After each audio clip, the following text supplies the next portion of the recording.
vous souhaitons la bienvenue à notre deuxième édition de la semaine de l'érable en bref. L'été est le temps préféré pour les vacances au Québec, mais aussi pour déménager. Donc, dans cette opportunité, nous couvrirons deux aspects de la saison de déménagement.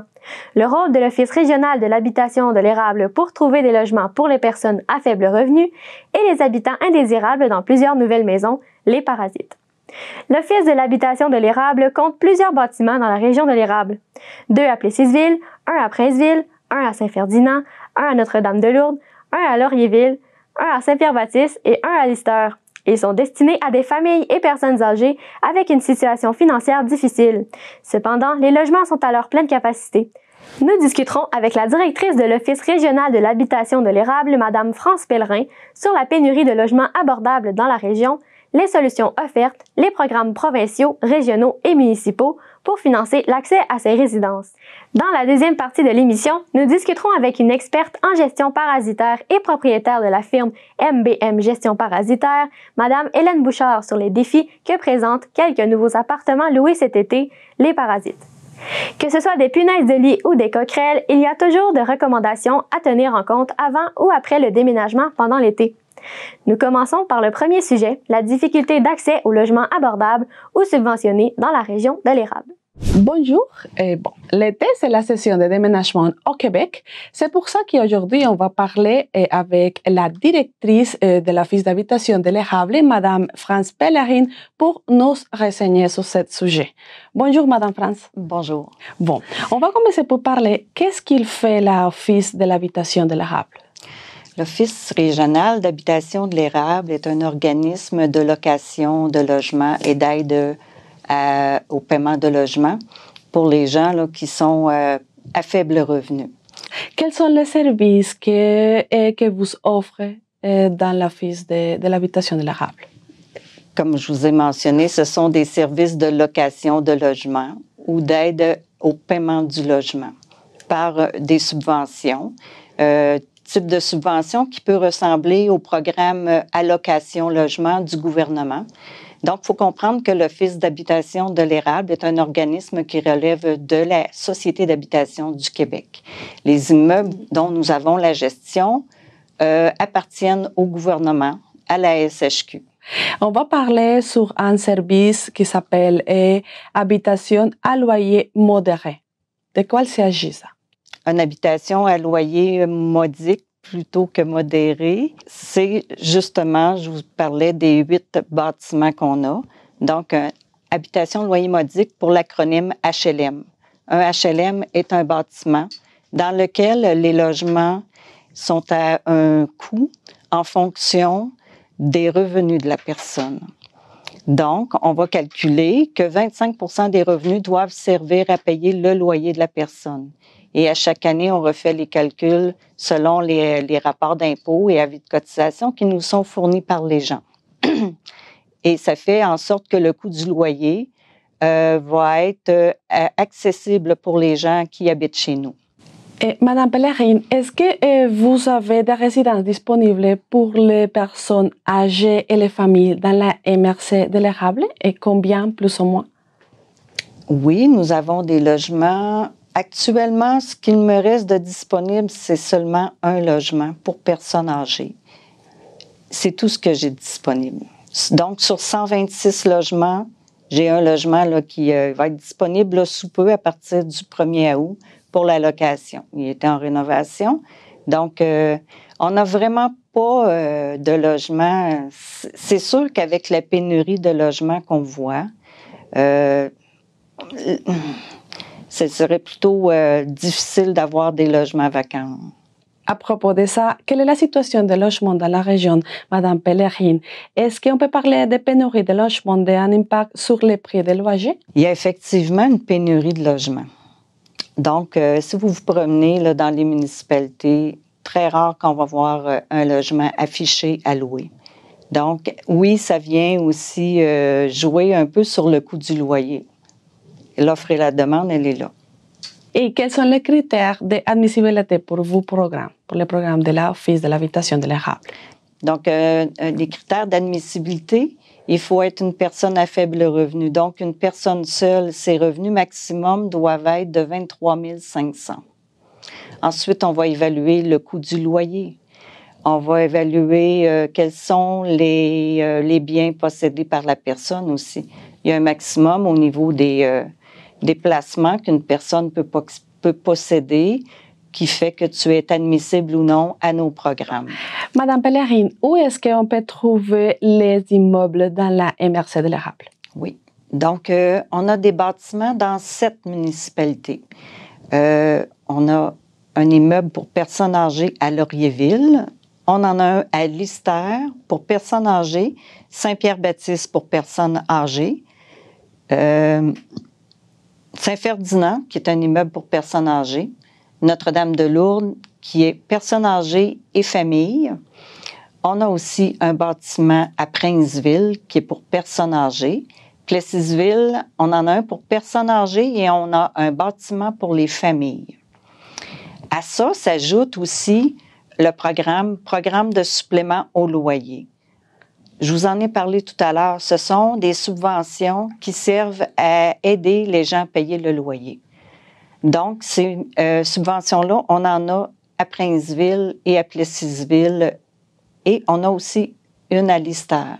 Dans le fond, ce type de subvention-là pourrait aller dans n'importe quelle municipalité. Mais c'est vraiment une aide au logement.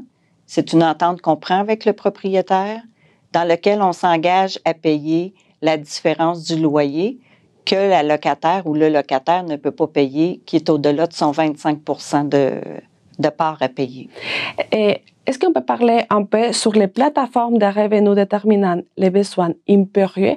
Comment il est né, de quoi s'agit?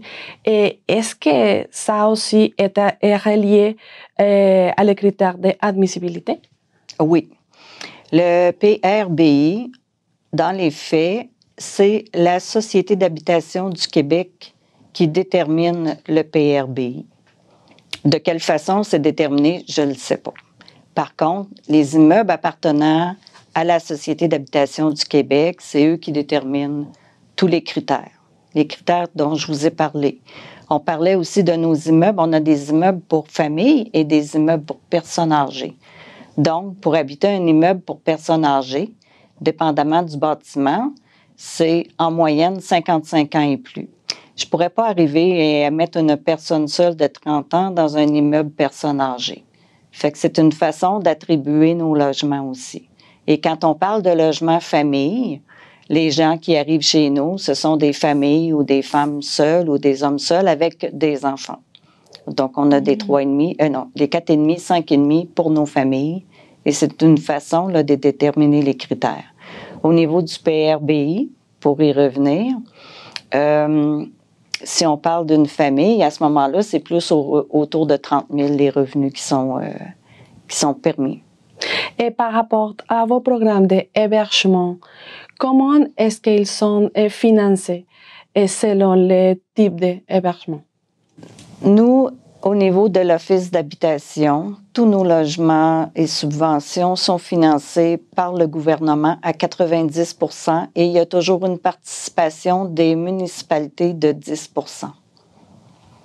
Donc, si on a un immeuble avec lequel on a des travaux à faire et qu'on doit payer la facture, à la fin de l'année, il y a toujours 90 % payé par la Société d'habitation du Québec et un 10 % qu'on va charger à la municipalité, qui est dans lequel on a un immeuble.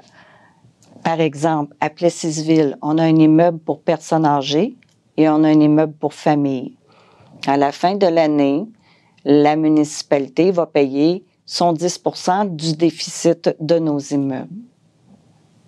Donc, c'est 2 paliers, le gouvernement provincial et la municipalité, qui est dans notre cas, parce qu'on est un office régional d'habitation, régional qui veut dire au niveau de la MRC. Nous, on ne fait pas affaire directement avec les municipalités, on fait affaire avec la MRC. Et Madame Pellerine, est-ce que vous savez s'il y a un projet pour augmenter les allocations dans la MRC de l'Érable pour les prochaines années? Le nombre de logements subventionnés? Oui. Pour l'instant, il n'y a pas de projet. Certaines municipalités ont manifesté un intérêt là, pour construction de nouveaux logements, éventuellement, mais on s'entend que c'est pas pour cette année. Peut-être 2024 si on est chanceux, mais pour l'instant, il n'y a rien là, qui se développe. D'accord. Et quel est le processus général pour recevoir des services de votre office de l'habitation? Le processus, si quelqu'un veut un logement chez nous, il y a un formulaire à compléter qui doit être acheminé à l'office avec les renseignements qu'on demande. On demande les preuves de revenus, la preuve de garde des enfants à charge, tout ce qui nous permet d'évaluer la situation d'une personne pour être en mesure de lui offrir le logement là, qui lui convient le mieux. On évalue aussi, comme je vous ai parlé tout à l'heure, les revenus des personnes. Tout ça est analysé là, pour être en mesure d'offrir la meilleure option pour nos clients. Est-ce que les clients doivent montrer des preuves chaque année pour démontrer que la situation reste égale ou a changé? À chaque année. Vers le mois de mars, avril, on envoie un avis à nos locataires. Ils doivent nous fournir les preuves de revenus de l'année antérieure. Et c'est sur ce document-là qu'on se base pour calculer le coût du loyer pour le mois de juillet. Contrairement à un logement dans le privé, le propriétaire va donner des augmentations de loyer à ses locataires, mais nous, on ne procède pas de cette façon-là. On y va vraiment selon la personne, ses revenus, s'il y a eu des augmentations, il peut y avoir une diminution des revenus aussi. On va en tenir compte et on va diminuer le loyer de la même pourcentage là, que ses revenus ont diminué. D'accord. Et est-ce qu'à propos de la pénurie de logements, votre organisation a proposé des solutions à la crise de logement dans la région de la MRC-l'Érable? Nous, on a quand même fait des rencontres avec les municipalités. On en a fait une l'année dernière pour voir s'il y avait un intérêt à développer du logement. Donc, on est un peu rendu là. Il y avait certaines municipalités, comme je vous ai mentionné, qui avaient manifesté un intérêt, mais il y a souvent une lourdeur administrative qui vient avec tout ça, qui peut être décourageant là, pour certaines personnes. Mais nous, à l'Office, on travaille avec les municipalités qui ont un intérêt pour le développement. Sans mentionner une municipalité en particulier, il y en a quand même une qui prévoit développer l'année prochaine certains logements dans lesquels il y aurait du logement social aussi, du logement abordable et du logement social là, à 25% des revenus. Et qu'est-ce que vous direz à quelqu'un qui est dans la difficulté concernant les logements? Ah ben, de la difficulté à payer ou de la difficulté à trouver un logement. D'accord. Ben, premièrement, j'inviterais la personne à nous contacter. On a quelqu'un, nous, à l'Office, qui est dédié spécifiquement à aider les gens à la recherche de logement. Donc, notre intervenante, Josiane, à tous les jours, se fait un devoir de regarder sur les PAC Kijiji s'il y a des logements disponibles et de contacter les gens rapidement aussi pour qu'ils puissent entrer en contact avec les propriétaires. C'est difficile, très difficile de trouver un logement, mais on en voit à l'occasion. Il faut être vigilant, il faut être rapide pour pouvoir avoir ces logements-là. On n'a pas de solution miracle. On n'en a pas de logement disponible, mais on travaille là, toujours à être à la recherche pour aider les gens. Parfait. Madame France, merci beaucoup. Ça me fait plaisir. Merci. Nous venons d'entendre la directrice de l'Office régional de l'habitation qui nous a parlé de la situation courante des logements abordables dans la région. Nous continuons l'émission avec l'experte en gestion parasitaire, Madame Hélène Bouchard, qui nous expliquera comment faire face aux parasites lors d'un déménagement ou autre. Aujourd'hui, on va parler des parasites en déménagement. C'est pour ça qu'on a invité à Madame Hélène Bouchard. Elle est experte en gestion parasitaire. Bonjour, Madame Hélène. Bonjour, Madame Silvana. Bon, on va commencer par parler un peu de vous. Quelle est votre profession et votre formation? Oui, bien, moi, je suis technicienne en gestion parasitaire, donc professionnelle. On est là pour vraiment pouvoir appliquer, si on veut, là, des observations. Également, je suis un chef ACEP, donc tout ce qui est les certifications là agroalimentaires pour notre clientèle agricole et tout ça. Là. Alors, on est capable de pouvoir trouver des bonnes solutions là pour nos clients. Quels sont les insectes les plus communs qu'on trouve dans les résidences? Les insectes qu'on trouve les plus souvent dans les résidences, ben mon Dieu, il y en a toutes sortes. Hein. On a des insectes à des denrées alimentaires, donc tout ce qui vient des aliments. Bien sûr, la blatte, pour vulgariser, là, qui est la coquerelle. On a également la punaise de lit. Là, je pense qu'on a entendu aussi beaucoup parler. Bien sûr, il y a les rongeurs qui sont là. Donc, oui, la liste est très, très longue. Là, mais pour pouvoir dire ce qu'on voit le plus souvent, c'est vraiment ça là, où on les appelle. Et je ne sais pas si on peut parler un peu des couleurs et les grandeurs qui ont les insectes, on les œufs, justement parce que c'est difficile de les voir, non, les insectes des lits et les insectes dans la résidence. Ben, contrairement à ce qu'on peut penser, là, la punaise de lit, elle est la grosseur d'un pépin de pomme. Donc, souvent, les gens vont penser là, qu'on doit sortir la grosse loupe pour pouvoir voir une punaise de lit, mais non, c'est la grosseur d'un pépin de pomme. Donc, ça se voit quand même assez bien. Pour la blatte, c'est la même chose. Donc, la coquerelle est quand même, somme toute, assez grosse. Donc, ce sont des insectes là, qu'on est capable là, de pouvoir identifier là, rapidement. Comment faire pour savoir s'il y a des parasites dans les logements? Je pense qu'avant de déménager.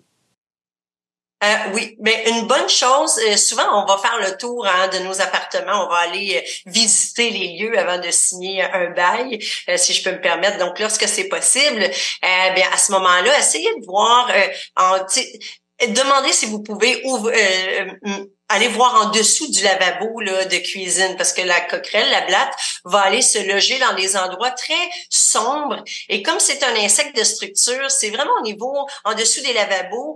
Et où si les électroménagers sont en location là dans l'appartement, eh bien à ce moment-là, peut-être de les retirer puis de voir là où se trouve le moteur. Là, des fois, on pourrait en retrouver, malgré que c'est un insecte qui est nocturne. Donc, mais les traces d'excréments, si on veut, ça, on va les voir. C'est des petits picots noirs, là, un peu comme un grain de café moulu, si on veut. Là. Lorsqu'on voit tout ça un peu partout, ben là, ça, c'est peut-être un signe qu'on a là de la blatte ou de la coquerelle là, qui est cachée dans les fentes et fissures là, de l'immeuble. On va parler après des traitements. Comment faire le traitement des insectes?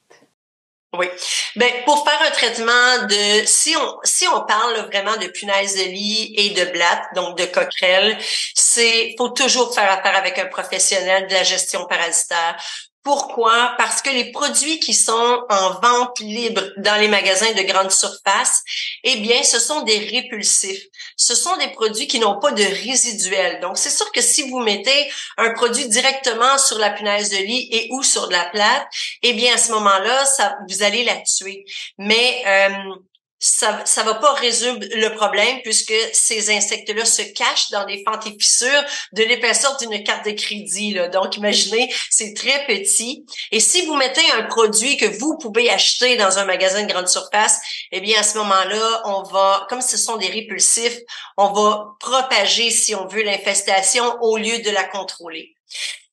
Aussi concernant comment on fait aussi pour s'en débarrasser, je pense qu'il faut casser les tabous et il faut contacter notre gestionnaire et ou le propriétaire de l'immeuble pour lui faire part de la situation parce que il y a pas de rang social hein, et tout le monde est à risque là, de pouvoir ramener de la punaise de lit et ou de la blatte là, dans sa résidence. D'accord, mais comment est-ce que vous faites le traitement des insectes dans les résidences? Oui. Alors, pour nous, il y a plusieurs façons de pouvoir traiter. Bien sûr, on va commencer par des travaux. On va passer l'aspirateur, on a des machines vapeur et on a des produits pour la punaise de lit. Nous, on travaille des produits biologiques. Donc, on va travailler avec un genre de spore de champignons qui va venir s'attaquer là à la punaise de lit et qui ne crée pas de résistance. Maintenant, pour la blatte, eh bien là aussi, il y a plusieurs façons de fonctionner. Il y a des appâts, il y a des bases, si on veut, engluées. Donc, ce sont des pièges englués avec une certaine phéromone qui va attirer, si on veut, la blatte dans les pièges. Et donc, ce sont plusieurs processus qu'on peut mettre. Il n'y a pas une seule façon de pouvoir traiter parce que c'est toujours du cas par cas. Mais dans tous les cas, c'est ça. Ça se fait en plusieurs étapes.